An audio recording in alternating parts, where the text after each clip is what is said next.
성도 여러분 반갑습니다. 가을의 계절 10월 여러분과 함께 읽고 싶은 책은 이덕주의 산상팔복 이야기입니다. 이 책은 일제 강점기 식민 통치하에서 우리 민족과 교회가 순환당한 이야기를 팔복의 말씀을 빌어 전해주고 있습니다. 이 시기를 저자는 한국 중간 교회사로 부르는데 3.1운동과 희생으로 시작해서 신사참배 거부와 순교로 끝나는 기간입니다. 수많은 그리스도인들이 옥에 갇히고 추방당했으며 빼앗기고 목숨을 잃었습니다. 그 시절 한국교회는 가난했고 애통했으며 온유하고 목마른 자들이 긍휼과 청결한 마음으로 평화를 심기 위해 애쓰고 있었습니다. 예수를 믿기 때문에 훨씬 많은 고난과 아픔을 경험할 수밖에 없었으나 그 시절 교회에는 그러한 어려움들을 하나님 나라에서 하나님 자녀들만이 누릴 수 있는 하늘의 축복 8가지 산상팔복으로 받는 성도들이 있었습니다. 그때의 교회는 팔복을 누리며 살아가고 있었고 그들이 누린 하늘의 팔복으로 인해 오늘 한국교회와 성도들이 있음을 저자는 말합니다. 일제강점시대 한국교회와 성도들이 누린 복은 예수님이 말씀하신 산상팔복이었습니다. 그런데 과연 오늘날 교인들이 받고 누리길 원하는 복은 어떤 것인가 하는 것이 이 책의 질문입니다. 우리는 어떤 복을 빌어주고 있는가? 만사형통, 소원 성취, 무병 장수, 사업 번창, 입학과 취업, 부자 되는 것, 많은 사람들이 바라는 오늘날의 복이 이러합니다. 그러나 주님이라면 우리에게 어떤 복을 빌어주실까란 생각에 답은 하나, 산 위에서 제자들에게 빌어주신 8가지 복을 우리에게도 빌어주실 것이 분명하다는 것이 이 저자의 확신입니다. 그래서 일제강점기 한국교회가 가난하고 박해받던 어려운 시절이었으나 그때 하늘의 신령한 복으로 가득했던 모습들을 함께 이야기하면서 우리가 이 땅에서 소원하고 누려야 할 복이 예수님이 축복하신 산상팔복임을 말하는 것입니다.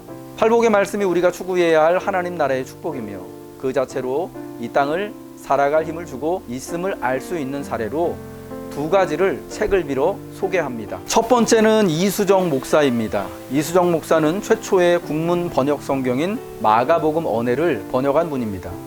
이분이 예수를 믿게 된 계기는 일본 유학 시절 보게 된 마태복음 5장의 산상수훈 말씀, 그 중에서도 특히 팔복에 관한 말씀이 눈길을 사로잡고 마음을 뜨겁게 했기 때문입니다. 그래서 그는 팔복의 말씀을 마음에 담고 묵상하던 중 회심하였고 미국 교회에 편지를 보내 조선 땅에 선교사를 보내줄 것을 요청하는 일을 하여 초기 한국교회 역사에서 선교의 문을 안쪽에서 연 주인공이 되었습니다. 이런 이유로 미국에서 이수정을 조선의 마게도니아인으로 부르게 되었고 이수정 목사님의 요청에 따라 미국 장로교회에서 언더우드 목사님이, 감리교회에서 아펜젤로 목사님이 함께 두 손을 맞잡고 한국교회 첫 번째 선교사로 들어오게 된 것입니다.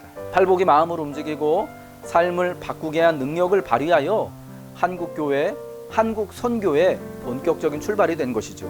두 번째 사례는 일제시대 저항시인으로 알려진 윤동주 시인입니다. 1945년 2월 일본 후쿠오카 감옥에서 절명한 윤동주 시인은 팔복이란 시를 지었습니다. 슬퍼하는 자는 복이 있나니, 슬퍼하는 자는 복이 있나니, 슬퍼하는 자는 복이 있나니, 슬퍼하는 자는 복이 있나니 저희가 영원히 슬플 것이요.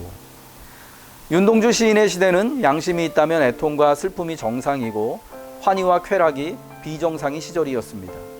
지금 우는 자는 복이 있나니 너희가 웃을 것이미요. 그렇게 애통하는 자에게 임하는 하나님의 위로, 윤동주 시인은 그것을 말한 것입니다. 하나님의 위로를 받기 위해서, 그리고 그 위로가 끝나지 않기 위해서는 계속 애통하는 길밖에 없다. 그래서 계속 슬퍼하라 호소한 것입니다. 책의 말미에서 이덕주 교수는 한국교회에 대한 평가와 전망을 내놓는데 지금까지 한국교회는 초대교회 성도들이 쌓은 신앙의 공덕으로 견뎌왔고 복을 누려왔다는 거예요. 그런데 그 조상의 은덕으로 쌓였던 축복의 창고가 현재는 비어가고 있다는 것입니다. 처음 사랑을 버리고 성령의 역사가 소멸되고 예수님이 말씀하신 산상팔복 대신 만사형통의 복만이 난무하고 있기 때문이라는 것입니다. 마음을 돌이켜 회개하고 조상들의 처음 행위를 다시 하는 것, 그것만이 살 길이기에 한국 초대교회 시절 하나님의 팔복을 받았던 선조들의 믿음, 그 행위를 오늘에 곱씹어 재현할 필요가 있다는 것이 한국교회 팔복 이야기를 하는 저자의 최종 주장입니다. 사랑하는 성도 여러분, 하나님은 여러분을 사랑하십니다. 그리고 축복하시기를 원하십니다. 하나님이 주시고자 하는 복은 분명 예수님이 말씀하신 산상수훈의 그 팔복입니다. 예전에 우리 믿음의 선조들이 그러했듯이 오늘 애통이 많고 눈물이 많은 이곳에서 하늘나라의 팔복을 우리도 더욱 사모합시다. 산상팔복이 우리 안에 채워져서 가난하고 애통하는 가운데서도 천국이 우리의 것이 되고 땅을 기업으로 받고 하나님의 아들이 되는 복을 우리와 우리 자녀들이 받아 누리게 될 것입니다.